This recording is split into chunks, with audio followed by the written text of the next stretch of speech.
Om Srichinmaya Sadgurave Namaha. We will start today Kenopanishad. Kenopanishad, first we will start with the invocation mantra. Om Sahana Vavatu Sahanau Bhunaktu Sahaviryam Karvavahai Tejasvinavadhitamastu ma vidvisha Vahai. Om Shanti Shanti Shanti. Harihi Om Shri Gurubhyo Namaha.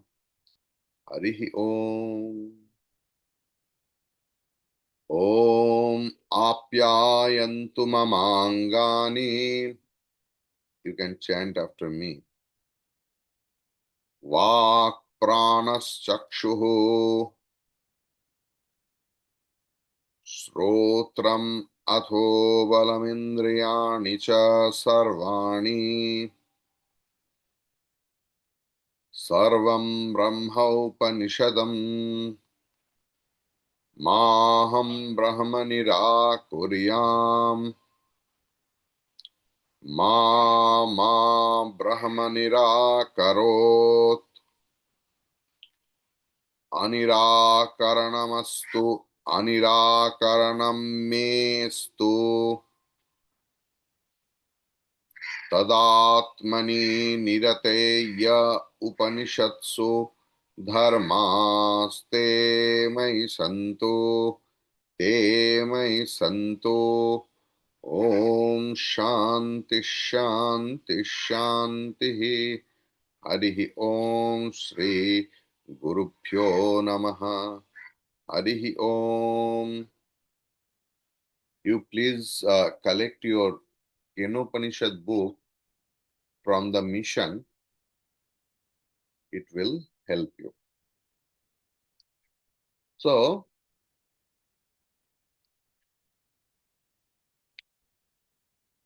it's a very auspicious time when we are starting our Kenopanishad.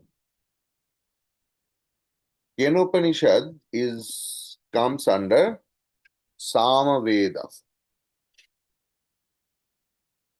under Talavakar Brahmana. From 9th chapter, it has been started. This Upanishad is not so much big. This Upanishad has 4 parts, and every chapter means 4 chapters are there. In every chapter, like in the first chapter, 9 mantras are there. In the second chapter, 5 mantras are there. In the third chapter, 12 mantras are there. And in fourth chapter, again 9 mantras are there. Like other Upanishad, also, Kena Upanishad is also having the invocation mantra, Shanti Patha. By Nishkama Karma, by doing Nishkama Karma, and the karmas prescribed by the scriptures, whose mind has become totally purified, they are the actual adhikari of Sravanam of Upanishad or Brahma Vidya. Because only they can use this knowledge of Upanishad in their daily life. Otherwise, what happens? We can listen, we appreciate. Oh, what a wonderful mantra. And then, Swamiji, you have explained so nicely. We are so happy. So you can appreciate me, you can appreciate the Upanishad, you can memorize the mantras also. And if I tell you that, can you please explain that mantra? If someone is having some Sanskrit background and others, they can explain also properly. But when in our situation comes in life, mainly in the adverse situation, not only that, even in daily common life also, we are mostly out of control. So we can't be able to apply the Upanishadic knowledge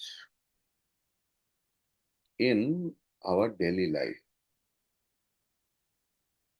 Can you please switch on the video, Ramnathji, Joita, and Rimika?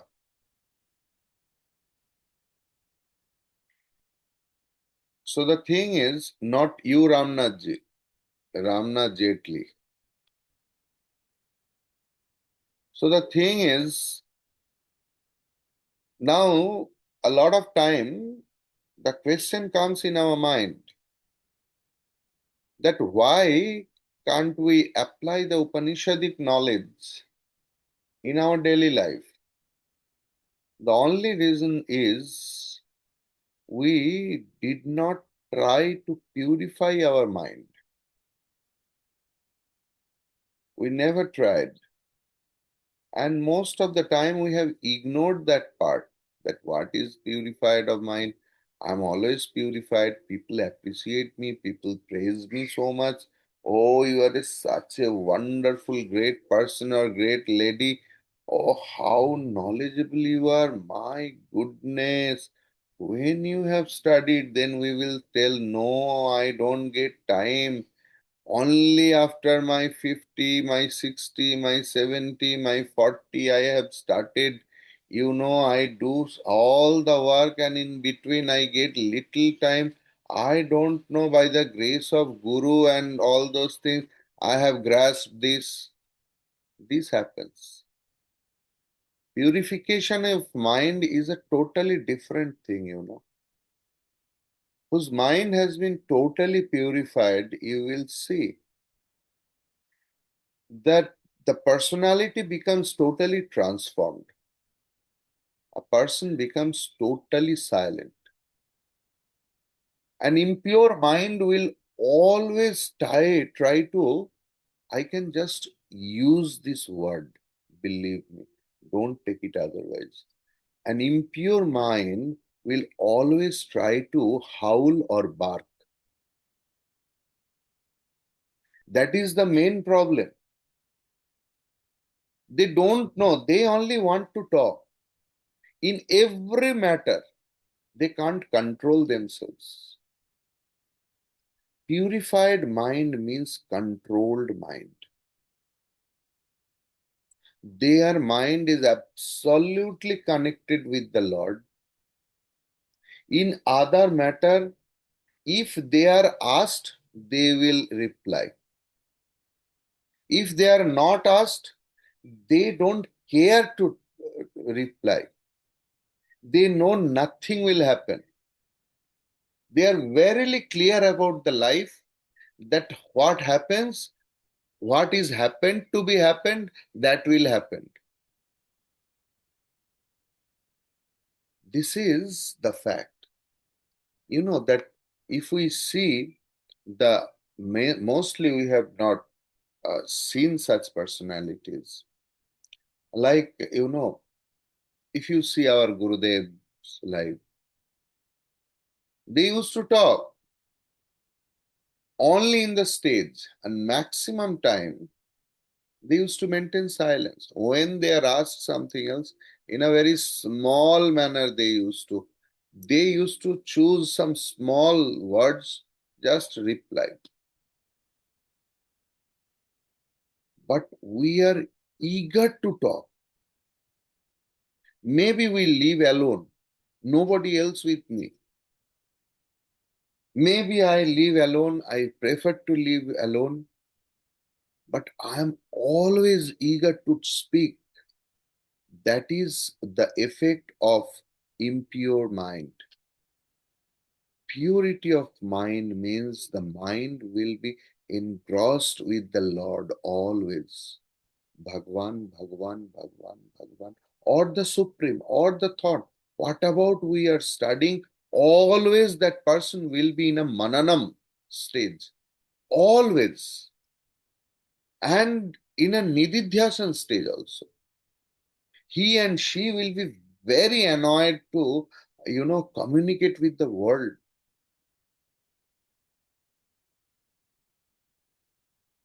This is the litmus to check my condition of my mind, that in what condition I am in my mind. So those people whose mind, as much as pure it will be, so much so that person can apply the Upanishadic knowledge in their own daily life. Clear? So, by the very name, first name, Kena, everything is imbibed in that word. Those who know little bit Sanskrit, they can understand that by only word the Upanishad is telling the substance of this Upanishad. Kena, by what, by whom, by which, anything. किसके द्वारा? केन शब्द के अर्थ है किसके द्वारा.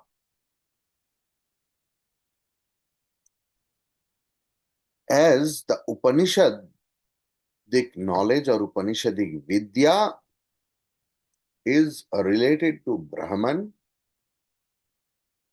that is why by whom means by whom the whole world is controlled or ruled over. इसके द्वारा ये जगत परिचालित हो रहा है, नियंत्रित हो रहा है. The ultimate aim is that Brahman alone. If we ever study the Talavakar of Samveda or the first 8 chapter of Jaiminiya Brahman, so we will see that Kenopanishad is teaching, before the imparting main knowledge, first it is telling about karma, means nishkama karma, and upasana.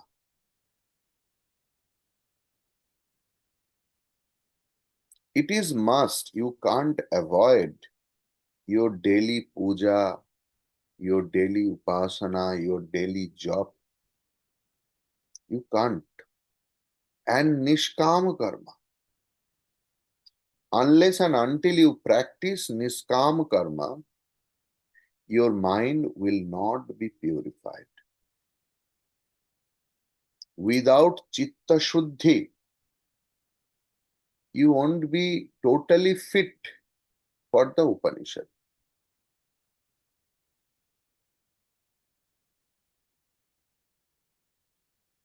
So, सारे कर्माशय से उद्भूत. You know what is karmashaya? Karmashaya is the concept of Patanjal Yoga Sutra. What is that karmashaya? Karmashaya means whatever karma you do, even every breath, everything is having some precipitation. Clear? All the work, all the karma has its precipitation. You are thinking that I have started this work, I have finished this, then again I am taking up next work, then again I am finishing up. Everything leaves its impression inside. And that is called karmashaya. This is the sum total of your vasanas or impressions. That is karmashaya. So, in karmashaya, actually our desires are there, and from desire is there means karmas are there. Because avidya kama karma. Avidya means vasana. Avidya and vasana are almost same. तो सारे कर्माशय से उद्भूत प्राण की उपासना और कर्म की अंग के रूप में वेद बोल रहा है, जो साम साम वेद में जो उपासना दिया है उसे साम्य बोलते हैं. देन गायत्री विषय उपासना, ऋषि वंश प्रवृत्ति विषय तत्व,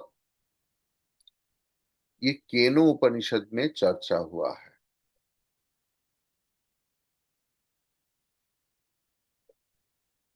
What is the purpose?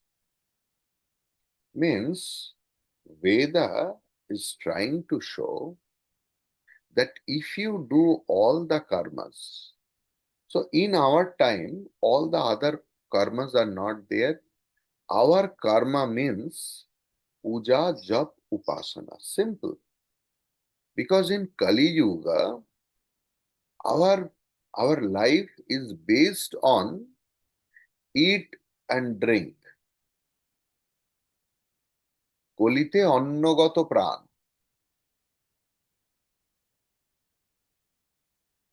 Most of the people live for eating.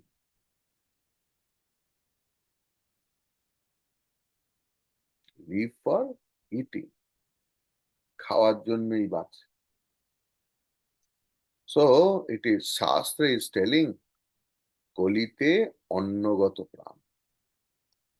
So in that time, with the knowledge of upasana or knowledge of Upanishad, when we do our daily transaction, then our prana, the vital air forces, mind, all sense organs, they are there inside, but a person is absolutely separate.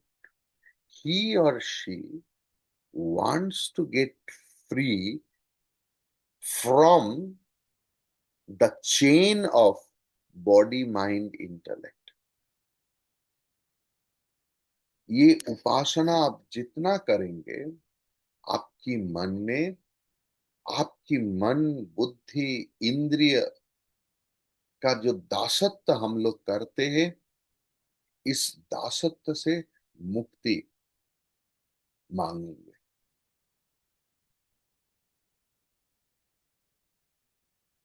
স্বাধীনতাহীনতায় কে বাঁচিতে চায় হে, কে বাঁচিতে চায়, দাসত্ব শৃঙ্খল বলো কে পরিবে পায় হে, কে পরিবে পায়.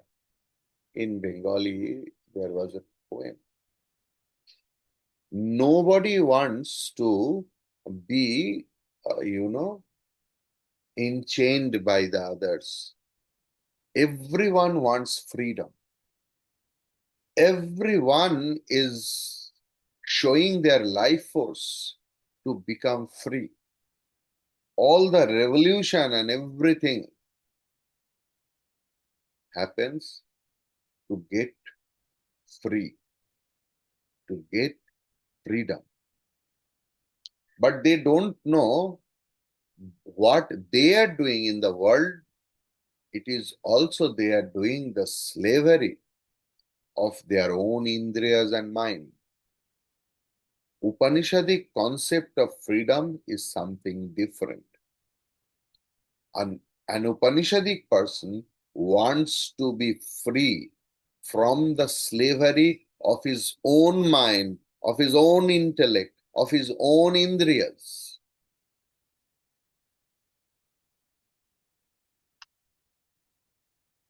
So,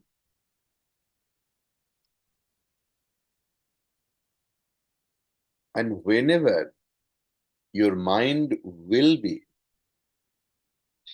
towards freedom, then in your mind a lot of questions will come related to Brahman, related to Atma, related to substratum of ourselves, related to substratum of the Jagat, related to the relationship with, with an individual and the other individual, or with an individual to the total.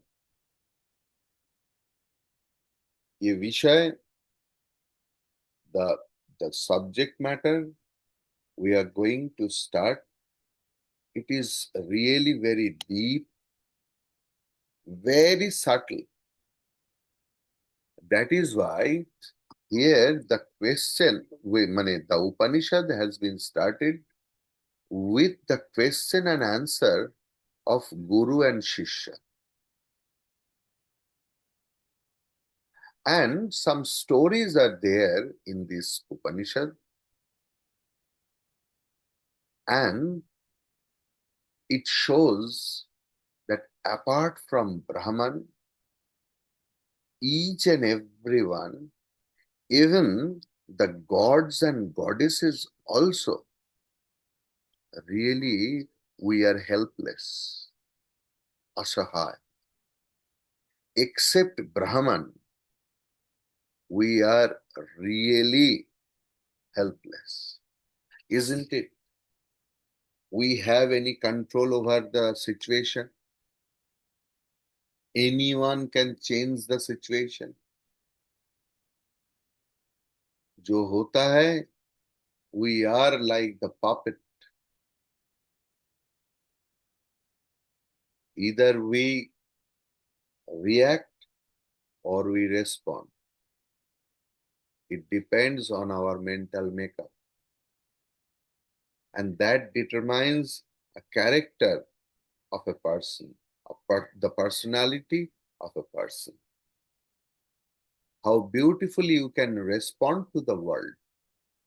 That is your actual transformed personality. Otherwise, you are like a library where there are millions of books. But a library is not a knowledgeable one. You are carrying, not physically, mentally, a lot of books, a lot of words, a lot of subjects. In Bengali, it is told, Polur Bolod. Polur Bolod. Polur Bolod means in the sugar mill or in oil mill, Previously, the oxes, they used to do the thing, but they could not taste the thing. Even in some countries also, there are some mechanism they use, how they run their horses faster. When the horse's mouth is there and just in front, little distance, they keep some fodder. So the horse thinks if I run faster, I can eat the fodder. I can eat the fresh grass, or what about the liking things? So if you don't apply the Upanishad in your daily life, if you don't transform your personality, this is the subject of transformation in our daily life.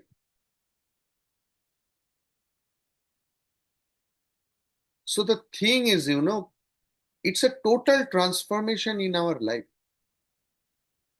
I can tell about the thing. Unless and until you transform in your personality, then what is the use? It is not university's academics, that you are having some degree, that after having course, after finishing the Kathopanishad, nobody is providing you a certificate that yes, you have done the course of Kathopanishad in details, then certified. It is not that. Your certificate is your transformed personality. Your certificate is your transformed character. If 2 years back, 3 years back, 5 years back, you were the same person, and if you are proud of it, that see, I am not changed, that means you have not studied, you have not done proper Shravanam, Mananam, and Nididhyasam of the Upanishad. You have to be changed because we are trying to transform ourselves. If we don't transform ourselves, if my characteristics, my nature are absolutely same as the before we started our Upanishad and after the finishing of the Upanishad, then there is no use of that. The subject is of the transformation. ये विषय सच में गंभीर है, सूक्ष्म है, इसीलिए गुरु और शिष्य के बीच में प्रश्नोत्तर, क्वेश्चन आंसर से ये उपनिषद शुरू हुआ है। थोड़ा कुछ स्टोरी है जिसके मूल बात है कि देवता भी हेल्पलेस है ब्राह्मण के पास। If any god and goddess have any extra power, extraterrestrial power also, the source of every occult power is also Brahman. And that Brahman is to attain Brahman, to attain knowledge of Brahman, to become Brahman. I'm coining three words. Three words are actually same thing.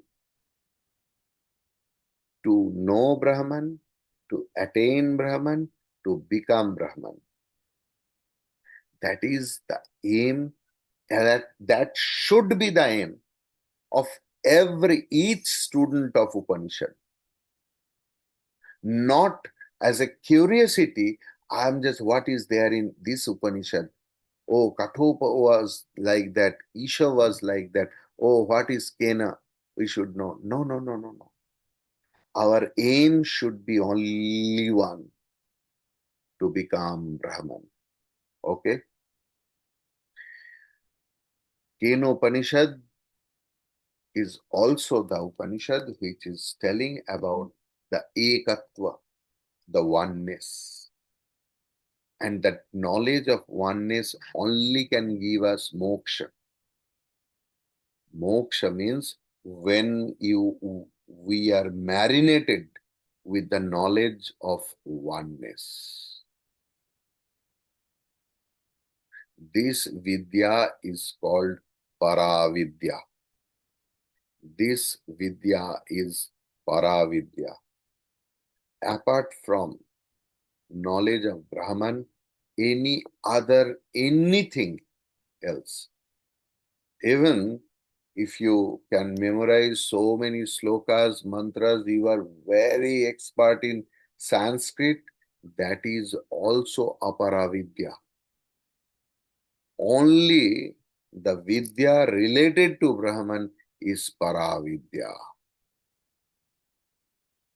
And according to uh, our tradition, Guru Parampara, it is telling that Apara Vidya may be the very highest, like, atomic physics, astrophysics, like new thing, may be the highest thing. But if you compare with the Paravidya, it is inferior.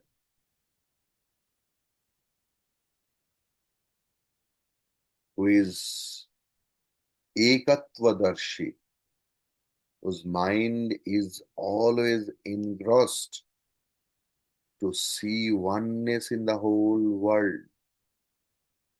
What will happen? He will be free from his or her own delusion and grief. He becomes free from all the doubts,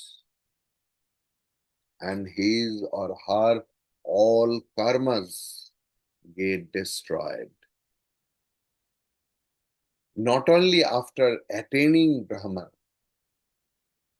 when you are really in the right process, your shoka, moha, samshaya will go. तर्क करने के समय आप बोल सकते हैं मेरा कोई शौक नहीं, आई एम ऑलवेज, मेरा कोई मोह नहीं, लेकिन I doubt my self, I doubt my Acharya, I am always in doubt and in peculiar thinking process. Maybe he is doing like that, maybe he is, because where our attachment is there my doubt is also there. And I think that no, I am so experienced in samsara, my doubt, my intuition is always correct. I told you na, this will happen. Where there is too much attachment, too much doubt is also there.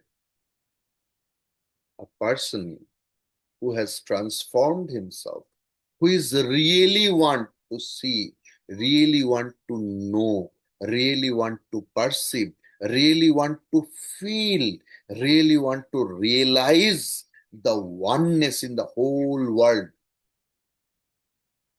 that person is happiness alone. He earned from the other's perspective, he or she is the happiest person in the whole world, because he is or she is free from delusion, grief, and doubt. In this way, we are starting our Upanishad. We will continue it. Hari Om.